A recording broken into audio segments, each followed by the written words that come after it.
and I was examining a Civil War exhibit at the Spokane Museum when a woman pressed a folded note into my palm. Act normal. Smile. Leave when I do. Her whisper was urgent. That man by the sculptures has been watching you for the past 20 minutes. When I turned to look, my heart stopped. I couldn't believe who was standing there. Before I reveal who was watching me at that museum, tell me in the comments, where are you watching this story from? The afternoon light filtered through the Spokane Art Museum's tall windows as I stood alone before a Civil War exhibit studying a faded photograph of Gettysburg. At 65, these quiet Thursday afternoons had become my sanctuary, a peaceful break from volunteer tutoring and a chance to indulge in the history that fascinated me throughout my 42 years teaching high school. I was examining a Confederate soldier's diary when I felt paper being pressed into my palm. The woman beside me appeared to be in her 50s, navy blazer, sensible shoes, the kind who blended into museum crowds perfectly. Act normal, she whispered, eyes fixed on the display. That man by the Revolutionary War section has been watching you for 20 minutes. 4 decades in high school classrooms had taught me to spot trouble from across a hallway. This felt different, darker, more personal. Who are you? I murmured, adjusting my reading glasses. Penelope Hayes, private investigator. We need to talk, but not here. Her voice carried authority I recognized from years of school board meetings. In 3 minutes, follow my lead to the exit. Don't look at him yet. I unfolded the paper carefully. Written in neat handwriting, your son Garrick is not who you think he is. Trust me. My blood turned cold. Garrick, my successful real estate consultant son, who lived in that beautiful colonial across town with Christine and their twin girls. The son too busy to visit lately, always traveling for business. Penelope moved toward a Union Army uniform display. I forced myself to wait, using patience developed during countless parent-teacher conferences when careful words mattered more than quick reactions. Finally, I turned slowly, naturally. That's when I saw him. Garrick stood near the Revolutionary War section, pretending to study Valley Forge artifacts. But his eyes weren't on history, they were on me. Even from 50 feet away, I could see the calculating expression I'd never noticed before. The way he held himself like someone conducting surveillance, rather than a son enjoying an afternoon museum visit. Our eyes met briefly.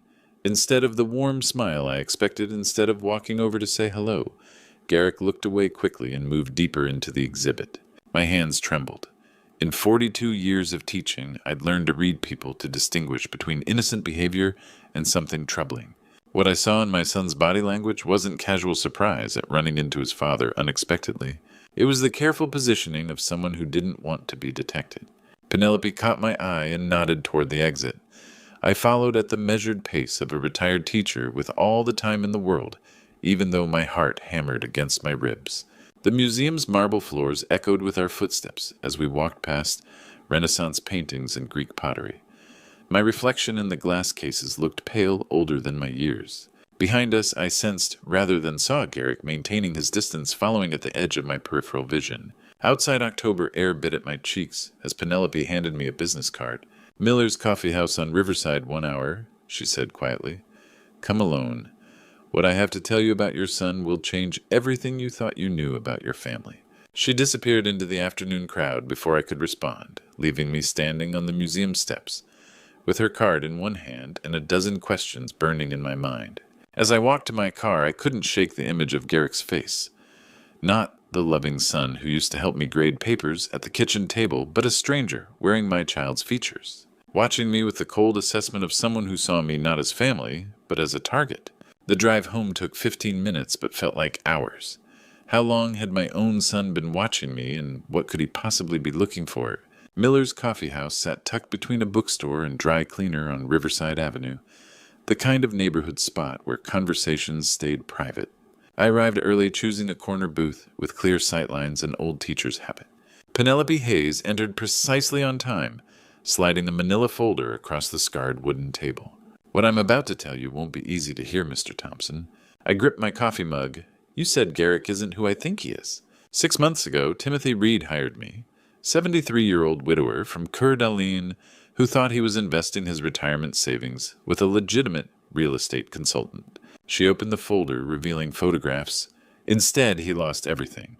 The photo showed a frail man with kind eyes standing before a modest ranch home with a foreclosed sign planted like a tombstone in the yard. Timothy hired me to investigate Thompson Property Solutions, LLC, your son's company. My stomach dropped. I'd been proud of Garrick's success, his expensive suits, that colonial he'd bought for Christine and the girls. Now those achievements felt sinister.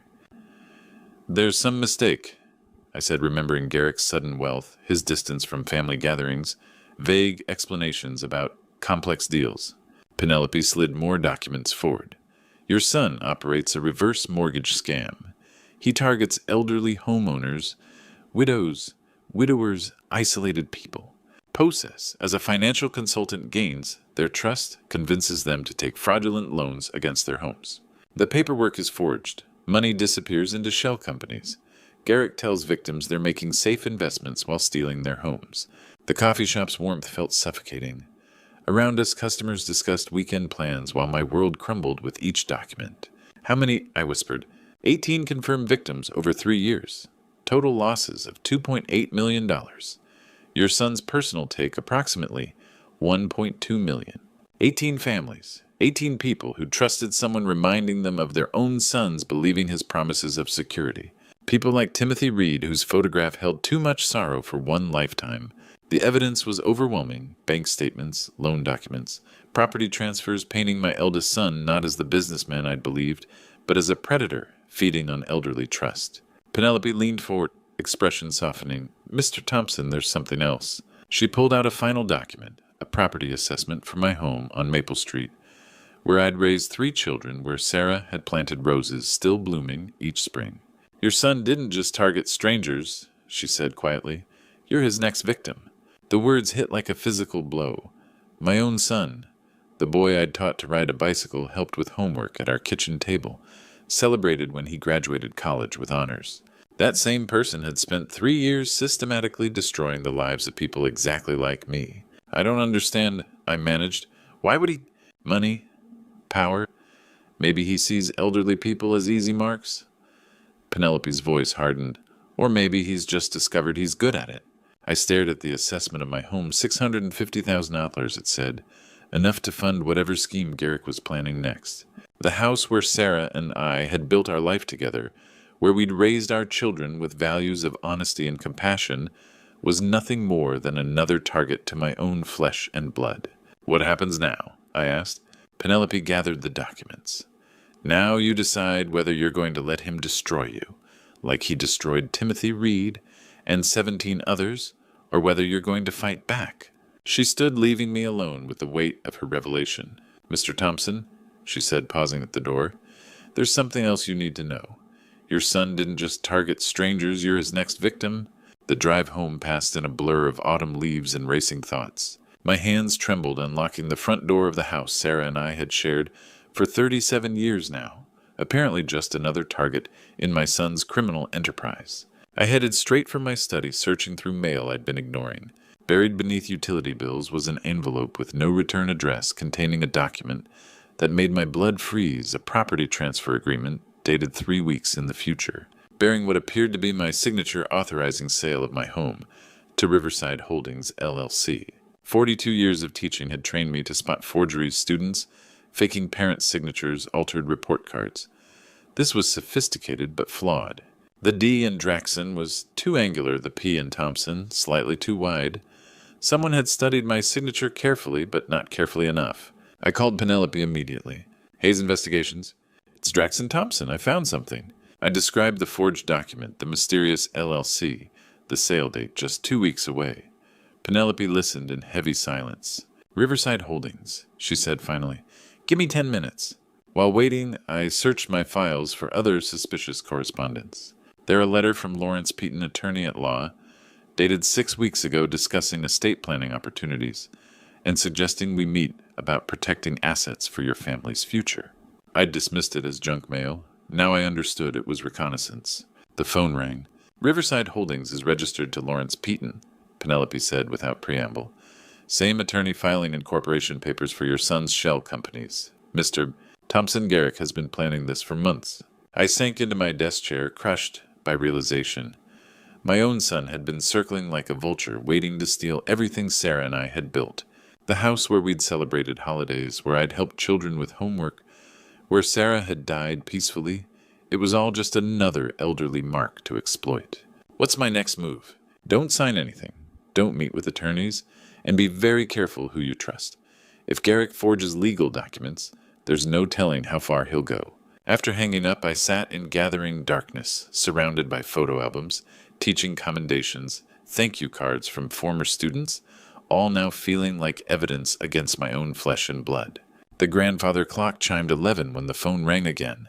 Unknown number. Hello? The voice was electronically distorted, mechanical, and cold. You should have minded your own business, old man. My grip tightened on the receiver. Who is this? Someone who's been cleaning up messes for a long time. Heart attacks are so common at your age, especially for people who ask too many questions. So tragic. So final. Are you threatening me? A mechanical laugh. I'm educating you. Your son has built something valuable, something that benefits a lot of important people. We won't let one stubborn old teacher destroy years of careful work. Garrick is stealing from innocent. Garrick is conducting business.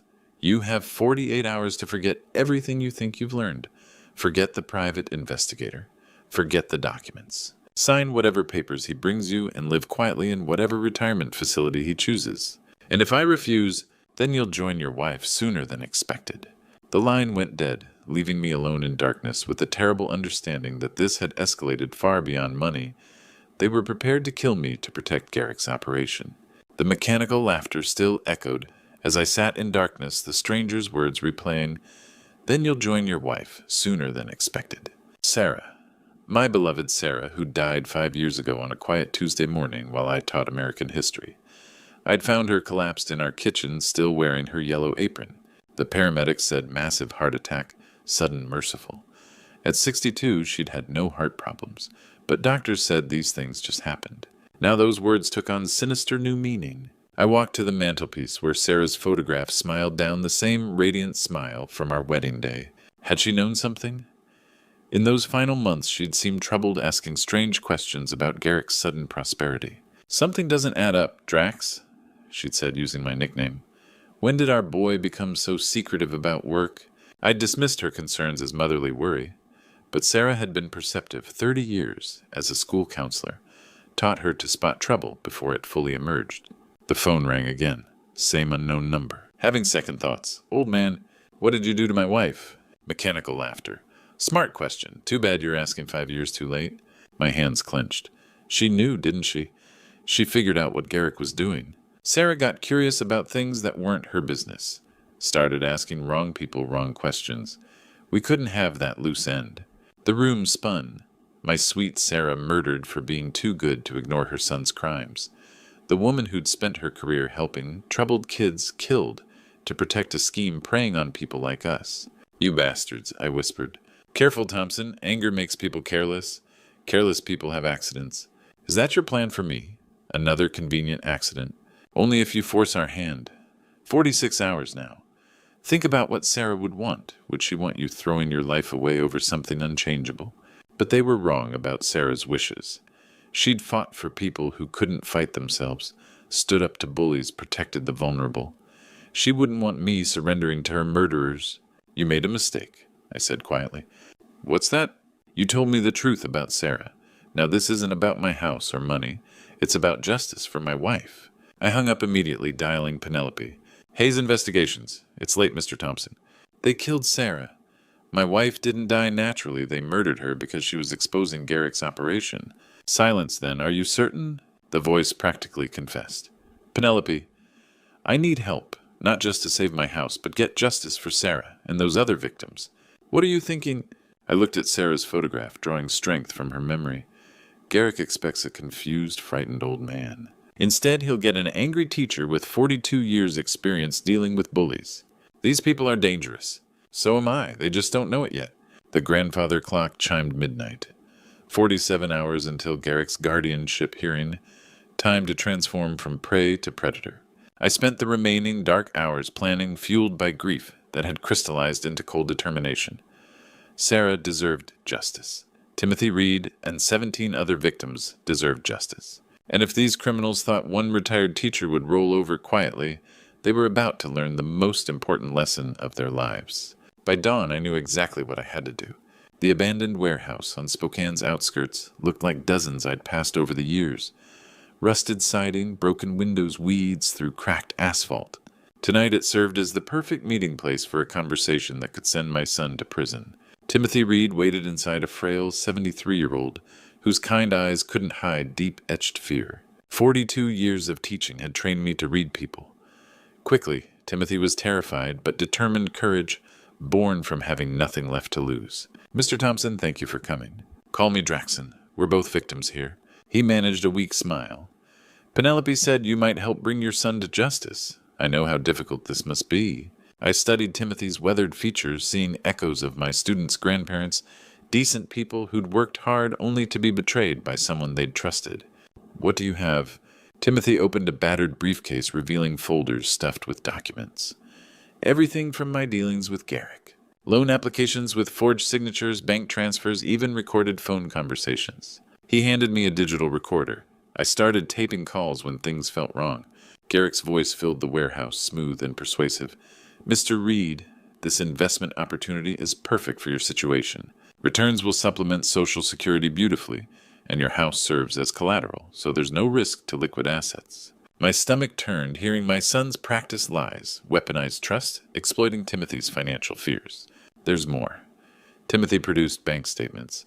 After I signed, money disappeared from accounts I didn't know existed. When I questioned him, Garrick said it was normal processing, and I shouldn't worry my old head about complex matters. The condescension made my hands clench. This was how Garrick saw people like Timothy, like me. Disposable elderly marks, too confused to understand they were being robbed. "Mr. Thompson." The voice came from the entrance. A woman in her 40s approached, badge visible. "Agent Williams, FBI Financial Crimes Division." Timothy stepped back nervously, but I held ground. "How long have you been listening?" "Long enough. Mr. Reed contacted us 6 months ago, but we needed more evidence." She looked at documents spread between us. What we really needed was someone inside. Someone like me. Your son's been careful. Shell companies, forged documents, intimidation. But family meetings are different. People get comfortable, say things they wouldn't tell strangers. I understood. You want me to wear a wire. Tomorrow's intervention about your supposed declining health could provide exactly what we need. Garrick explaining plans in his own words on tape with witnesses. Timothy leaned forward eagerly. "This could help all of us, me, other victims, even you." Agent Williams produced a recording device no bigger than a shirt button. Technology is simple, undetectable. Just let Garrick talk. I thought about Sarah Timothy's foreclosed home, 17 other destroyed families. The choice was clear. What do I need to know? Act confused, vulnerable, exactly what Garrick expects. Ask questions, making him explain plans. More details he provides, stronger our case becomes. Examining the tiny device, I felt familiar satisfaction of a lesson plan coming together. Tomorrow, Garrick would walk into what he thought was a family intervention about his confused father. Instead, he'd find himself in the most important classroom of his life, with a teacher who'd finally learned the truth about his star pupil. Tomorrow's family intervention about my declining health would become Garrick's confession booth. Saturday afternoon, sunlight filled my living room as my children gathered around the coffee table where Sarah used to serve dinner. The wire recording device felt weightless against my chest, but carried the burden of justice for 18 victims. Garrick sat in my recliner with practiced authority, expensive suit and confident smile masking the predator I now knew him to be. Christine perched beside him, perfectly complicit. Evelyn had flown from Seattle, her lawyer instincts, sensing something wrong, while Kevin fidgeted nervously, still believing the best of everyone. "Dad, we're here because we love you," Garrick began with false concern. "We've noticed troubling changes, confusion, memory lapses, poor judgment." I slumped my shoulders, playing the confused father they expected. "I don't understand." "The bills, Dad? You've been forgetting payments, making strange calls to lawyers." Garrick leaned forward with manufactured sympathy. "Yesterday you told Evelyn wild stories about fraud schemes. That's not like you." "It's textbook dementia," Christine added smoothly. "Paranoid delusions, accusations against family." I remembered teaching 8-year-old Garrick about honesty after he'd lied about breaking Sarah's vase. "Truth always comes out, son. Lies tangle themselves up." Now I watched those words prove prophetic. What are you proposing? I asked with feigned confusion. Guardianship, Garrick said gently. You'd still live here, keep independence. But Christine and I would manage finances, protect you from impulsive decisions. Like what decisions? That property assessment you mentioned to Kevin. You seem to think someone was stealing the house, which is impossible since you'd have to sign transfer documents yourself. My pulse quickened. Only someone forging documents would know I'd mentioned an assessment. How did you know about that, Garrick? Uncertainty flickered across his face. You told us. No, I didn't. I only mentioned it to Kevin, never said anything about transfer documents. My voice sharpened with teacher's authority. So how do you know about documents I'd have to sign? Silence. Evelyn studied her brother with new suspicion. Kevin sensed undercurrents he'd missed. Dad, you're confused again, Garrick said, confidence cracking. Am I then explain how you know about Riverside Holdings, LLC? Christine went pale. Garrick's mask slipped, revealing cold calculation. You've been talking to people you shouldn't, old man. There's the real Garrick, I said quietly. Not my loving son, but someone angry his victim won't cooperate. What's going on? Evelyn demanded. Garrick's control shattered. What's going on is our father's lost his mind and will destroy everything I've built. Do you know how many people depend on my business? 18 families you've destroyed with fraud, I said. You don't understand real estate complexity. I understand theft, Garrick. Forgery. Planning to steal my house like you stole Timothy Reed's. Is this true?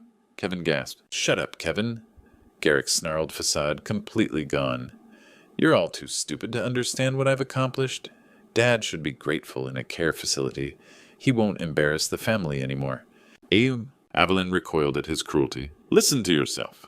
I'm listening to reality. He's a confused old teacher who's outlived usefulness. Once we get guardianship, we can liquidate his assets, and he stopped realizing he'd confessed to elder abuse in front of witnesses, all captured by FBI recording. That's when I heard footsteps on the front porch. The FBI had arrived. The front door burst open as Agent Williams and 3 other federal agents swept into my living room, badges. Visible weapons drawn but lowered. The quiet Saturday afternoon family gathering transformed instantly into a law enforcement operation. Garrick Thompson, you're under arrest for conspiracy to commit fraud, elder abuse, and money laundering.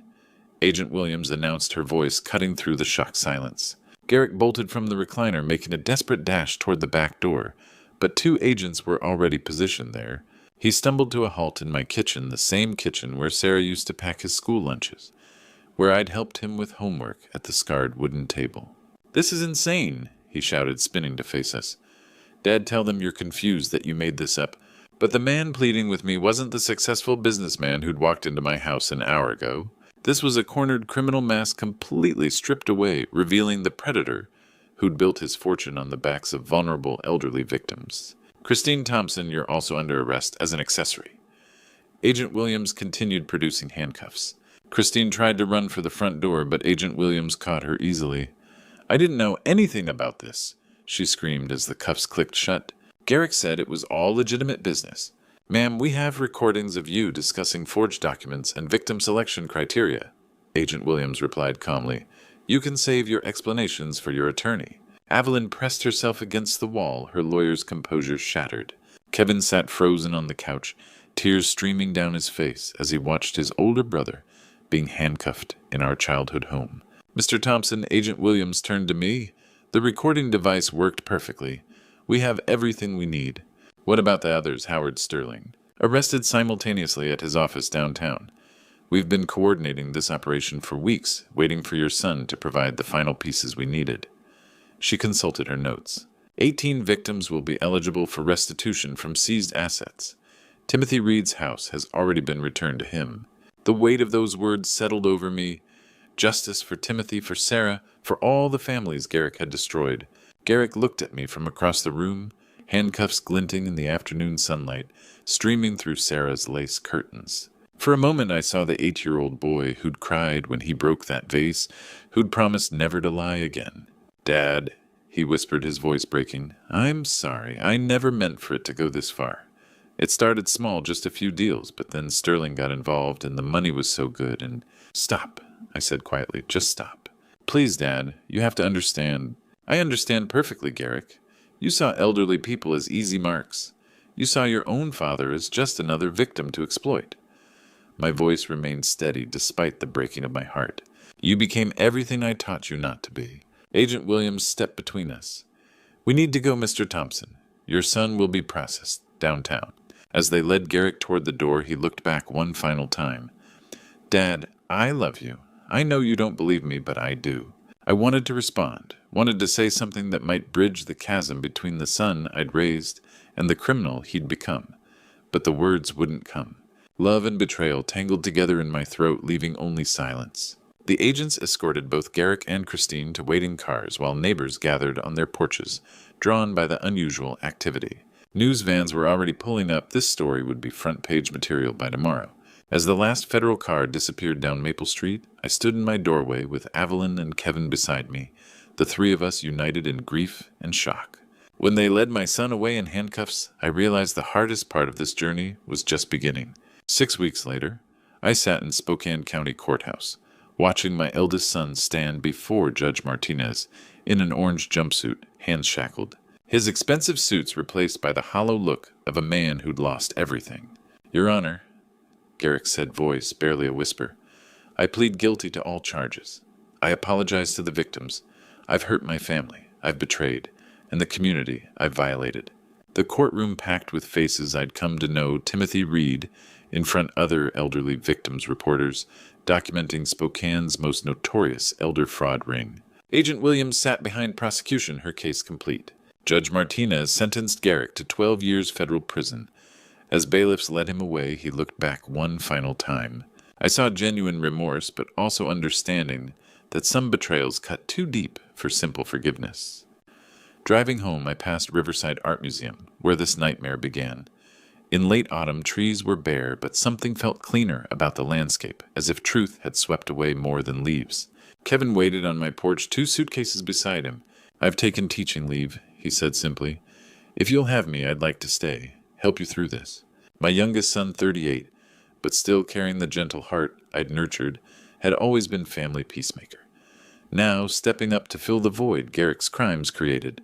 I'd like that very much, I said, embracing him. That evening, Evelyn called from Seattle.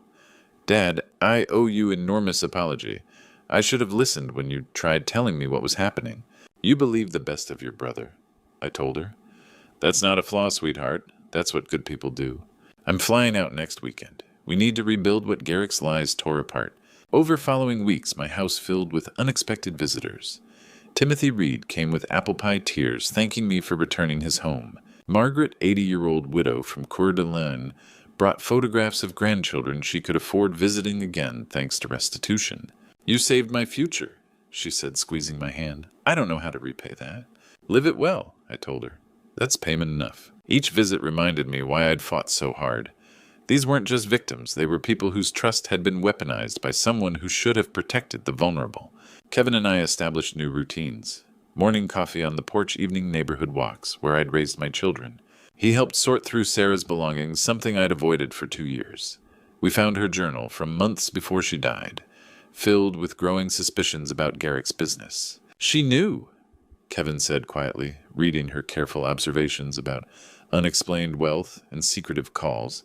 Mom figured it out before any of us. She was always the smartest one in the family, I replied, touching her photograph. As winter approached, I felt something I hadn't experienced since Sarah's death. Peace. Not happiness exactly, but quiet satisfaction, knowing I'd honored her memory by fighting for justice. The house still echoed with loss, but also held promise of healing. The grandfather clock chimed midnight as I sat in my study surrounded by thank you cards from victims who'd gotten their lives back. 18 families sleeping safely in their own homes tonight because one retired teacher had refused to become another statistic. 3 months later, I learned the most important lesson of my 42-year teaching career. Spring had returned to Spokane when I walked into Jefferson High School's classroom 204, the same school where I'd taught for 4 decades. This time as a volunteer teaching financial literacy to seniors about protecting themselves and their families from fraud. Today we're discussing elder fraud. I told 23 students how criminals target older Americans and how you can protect your loved ones. A girl raised her hand. Mr. Thompson, how do you know so much about this? I paused, looking at faces that could have been my grandchildren, the future of our community. Because 3 months ago I discovered my own son was running one of Washington State's largest elder fraud operations.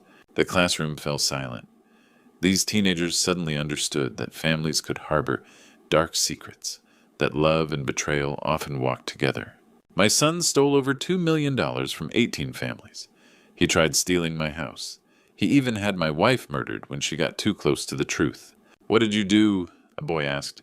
I fought back. With truth evidence and help from law enforcement, he's now serving 12 years in federal prison. After class, Kevin waited with 4-year-old Emma, my granddaughter, whose bright eyes reminded me daily why this work mattered. "Grandpa Drax," she squealed, running into my arms. "How was school, sweetheart?" "Good, Daddy says pizza and cartoons tonight."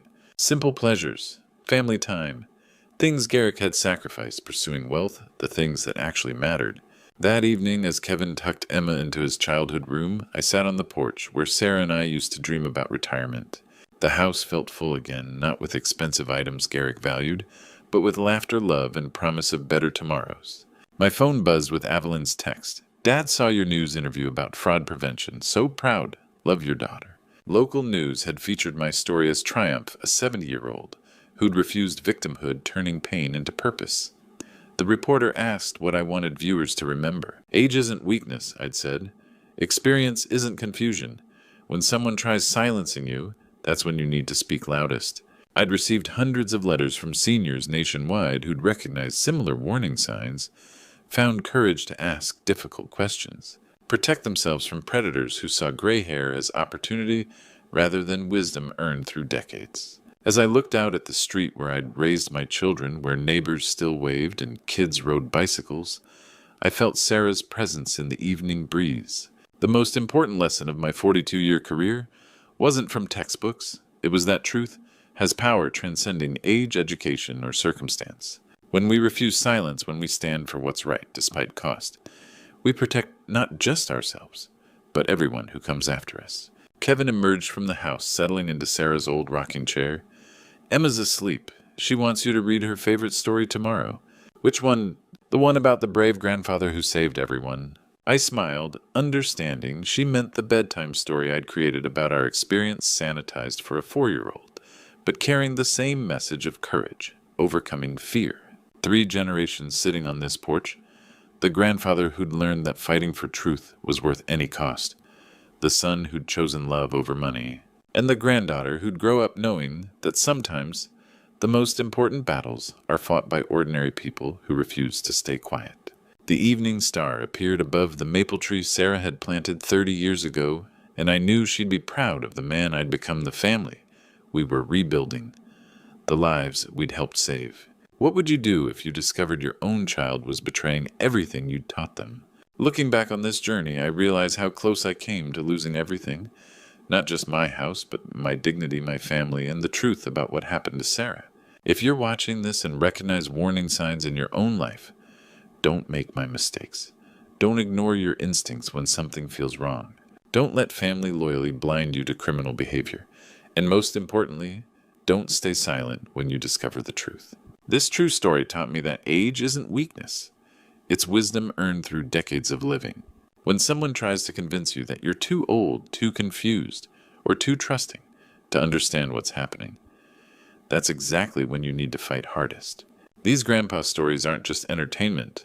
They're warnings about predators who see gray hair as opportunity rather than experience. I've learned that evil often wears familiar faces, but God gives us strength to confront it when we choose truth over comfort. The hardest lesson of my 70 years wasn't taught in any classroom. It was discovering that sometimes the people we love most are the ones we need to protect ourselves from. My true story could have ended with me losing my home, my savings, and my sanity. Instead, it became a testament to the power of refusing to be silenced. Every day I received letters from seniors who found courage to ask difficult questions, to demand transparency to protect themselves from those who would exploit their trust. These grandpa stories matter because they remind us that ordinary people can do extraordinary things when they refuse to become victims. The best true story is one where truth triumphs over deception, where grandpa stories inspire others to stand up for what's right. If this story touched your heart, please share it with someone who needs to hear it. Leave a comment about your own experiences and don't forget to subscribe to our channel for more inspiring stories that prove age is just a number, but wisdom is forever.